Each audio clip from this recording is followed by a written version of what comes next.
Hi guys, for today's video, dahil nga may pupuntahan tayong birthday, kami ay magdadala ng spaghetti. Ayan guys, iluluto ko na yung pasta. Yung sauce letter naman. Ayan guys, at ginisa na nga natin guys yung ating spaghetti. Yan yung ginisa natin guys yung pork sa bawang sibuyas. And then, ilagay natin yung giniling. Tapos, naglagay tayo dyan guys ng soy sauce at saka konting asin and sugar and paminta guys. Tapos saka natin, nung alam natin luto na guys yung ating giniling, inilagay ko naman tong ating hotdog. So ayan, lulutuin lang muna natin yung hotdog natin. Saka natin ilalagay yung sauce. Ayan guys, at dahil nga medyo namamaga na yung ating mga hotdog, so ilalagay na natin guys ilalagay na natin yung ating spaghetti sauce. Namamaga na. Basta guys, namamaga na yung hotdog. Ayun, pwede na yun. Luto na yun guys. So, ilagay na natin yung sauce. Ayan.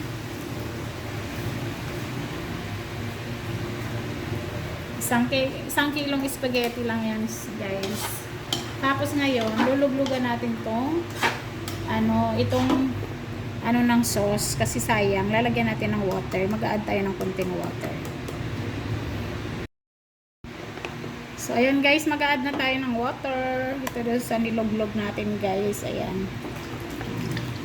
Ilagyan ko na ng konting cornstarch yan guys. Kasi para malapot.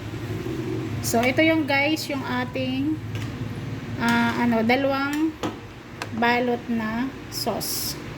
Ganyan lang. Mas maganda kasi guys yung kapit na kapit yung sauce doon sa spaghetti kasi para namnam mo talaga yung lasa ng spaghetti na habang iniikot mo siya ay kumakapit doon sa pasta yung sauce.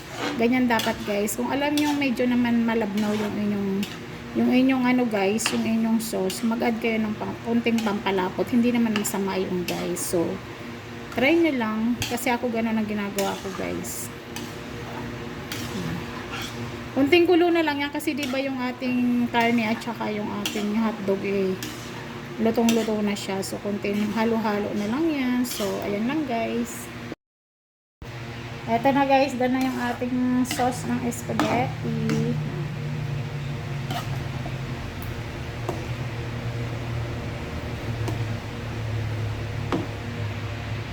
Ayan guys, at ready na yung aming brain spaghetti.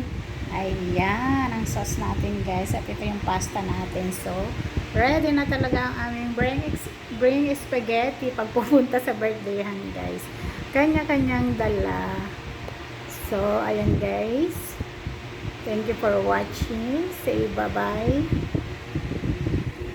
Sarap ng aking sauce guys. Ayan, at pag yung namamaga na rin guys ang pasta ng spaghetti, ibig sabihin luto na yun. So, try nyo yan guys, tingnan ha pag kayo nagluluto. Pag namamaga na, at saka ganun din yung hotdog. So, luto nyo.